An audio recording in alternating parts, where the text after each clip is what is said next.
Halo guys, perkenalkan nama saya Kodatula Fabriano. Saya mahasiswa Universitas Mercu Buana, Fakultas Ilmu Komunikasi, jurusan Public Relation. Di video kali ini saya mau presentasi tentang pitch deck tentang usaha cafe dan resto saya, yaitu Mad Bottle Cafe. Di sini saya pribadi sebagai tim, saya Kodatula Fabriano. Di sini saya sebagai tim leader sekaligus sebagai manajer marketing dan komunikasi. Ada juga saudari Kesa Cahaning, ada juga saudara Andi Marcelino sebagai manajer area, dan ada saudara Abbas. Sebelumnya saya mengucapkan terima kasih yang sebesar-besarnya kepada dosen pembimbing saya, Bapak Dr. Didin Hikmah Perkasa SEMM, yang telah memberikan pelajaran dengan pengarahan dengan pendidikan selama 1 semester ini. Oke, kita masuk ke problem. Untuk problem yang pertama itu tentang isu pekerja Mad Bottle yang sebenarnya masih sedikit, dan untuk market need-nya konsumen mengharapkan adanya pelayanan yang cepat. Di sini untuk case example atau stakeholder-nya yaitu untuk sebagai owner, ada HRD, ada manajer marketing dan komunikasi, serta manajer area.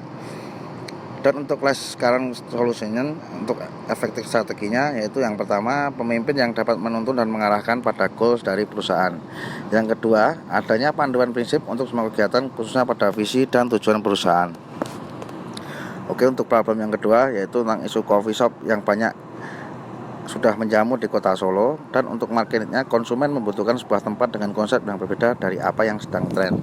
Maka di sini untuk case example-nya atau stakeholder-nya, di sini Mad Bottle akhirnya melakukan rebranding. Yang dulunya Mad Bottle merupakan sebuah coffee shop dengan branding, sekarang dengan rebrandingnya Mad Bottle akhirnya berubah menjadi cafe, coffee shop dan resto.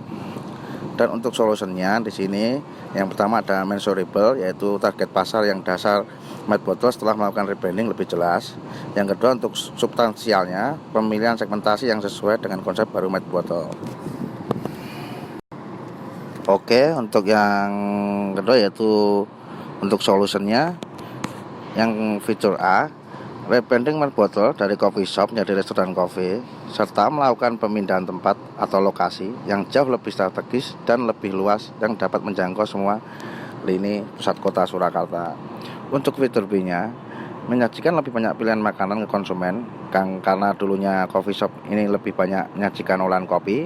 Karena dengan rebranding, maka sekarang Mad Bottle dilengkapi dengan lebih banyak menu makanan. Oke, sekarang untuk target customer-nya, Mad Bottle customer yaitu lebih besar menekan kepada family. Yang kedua di situ ada youth, ada office clerk, dan ada weekend getaway consumer.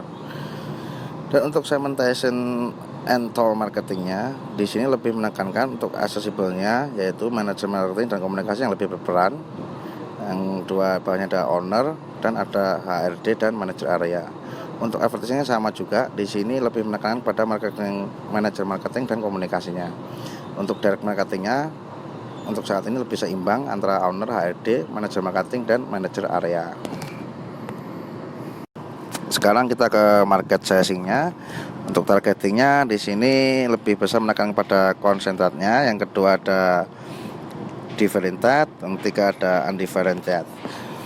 Untuk penjelasannya yaitu ada segmentasi geografis yang membagi pasar menjadi unit geografis yang berbeda-beda, meliputi yaitu yang pertama urban dengan jumlah 30% dari total keseluruhan 100%. Yang kedua yaitu suburban dengan jumlah 16% dari total keseluruhan 100%. Untuk penjelasan yang lainnya, untuk segmentasi perilaku yang membagi pasar berdasarkan manfaat yang dicari oleh konsumen, seperti peran keputusannya atau decision makingnya, yaitu dengan jumlah 26% dari total keseluruhan 100%.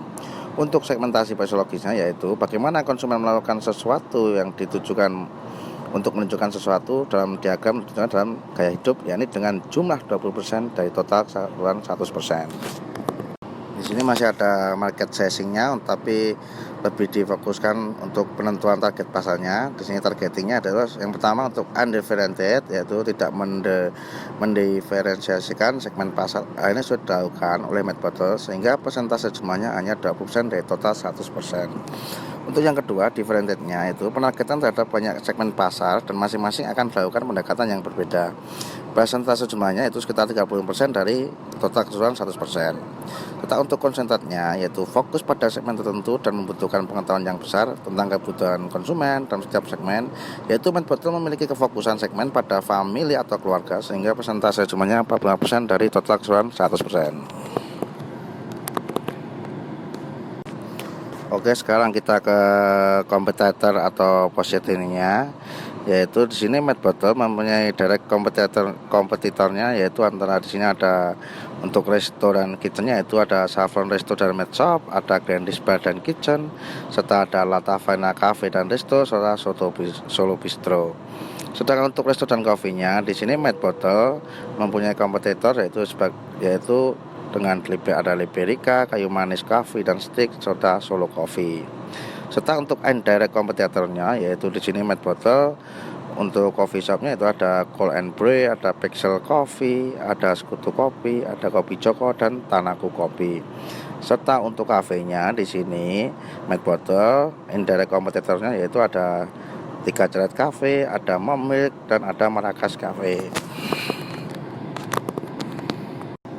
Oke, sekarang untuk monetization-nya di sini untuk monetization-nya di Medbottle yaitu pertama lebih ke dari income harian hasil penjualan produk, yang kedua ada pengembangan fasilitas, serta yang ketiga ada gaji karyawan dan ada juga sebagai promosi atau advertising.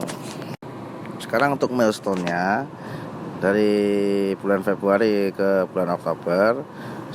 Februari kemarin yaitu adalah cost per ordernya, di situ ada situation analysis, melakukan SWOT analisis, serta objektif, serta strategi, dan ada di bulan Juli ada planning, ada action, serta kontrol. Jadi untuk communication bisa dilihat dari jumlah followers Instagram, dari jumlah favor Instastory, marketing, lebih menandakan total penjualan produk per bulan naik turunnya.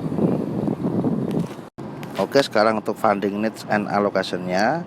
Di sini untuk money allocation-nya yaitu ada studi product development, ada marketing, ada pengembangan fasilitas, ada penambahan fasilitas, dan untuk gaji karyawan dan untuk kebutuhan yang lain. Di sini total fund needed-nya yaitu sekitar 50 juta. Untuk alokasinya yaitu untuk gaji pegawai, setiap satu pegawai kita mengeluarkan pengeluaran untuk menggaji yaitu sebesar 1.900.000 dengan dikalikan 8 karyawan yaitu ada sekitar 15.200.000, serta untuk biaya penambahan fasilitas yaitu ada sekitar 15 juta, untuk pengembangan fasilitas berkisar sekitar 8 juta, dan untuk marketing dan advertisingnya yaitu ada sekitar 3 juta. Untuk produk development-nya yaitu ada sekitar 5 juta. Untuk kebutuhan yang lainnya ada sekitar 4 juta. Oke, sekarang kita ke marketing dan customer acquisition-nya ya. Di sini ada tools, itu ada personal selling, meliputi advertising, meliputi direct marketing, dan meliputi word of mouth. Di sini lebih ditekankan kepada tiga ini, yaitu pertama untuk ke marketing communication-nya, kedua untuk mass media, online media, serta sosial medianya. Serta yang ketiga adalah untuk customer to customer. Yang kedua untuk marketing dan customer acquisition-nya yaitu adalah objektif, yaitu lebih mengarah ke communication objektif dan marketing objektif. Yang ketiga adalah itu segmentation, yaitu dimana kita melihat segmen dan fokus pada cara peningkatannya. Oke, kita sekarang ke kontak detailnya, yaitu Medbottle Coffee berada di alamat di Jalan R.E. Marta Dinata nomor 83 Sudiro Pajang, Kecamatan Jabes, Kota Surakarta. Dan untuk PAN nomornya itu ada di 081390707096. Serta untuk Instagramnya itu ada di @https yaitu www.instagram.com/medbottle. Oke guys, demikianlah video presentasi budget saya tentang usaha cafe dan resto saya yaitu di Medbottle Coffee. Semoga ini menjadi bermanfaat dan menjadi pacuan untuk para wirausahawan untuk lebih belajar tekun dan lebih terampil sehingga untuk memajukan usaha kita semakin maju. Terima kasih. Assalamualaikum warahmatullahi wabarakatuh.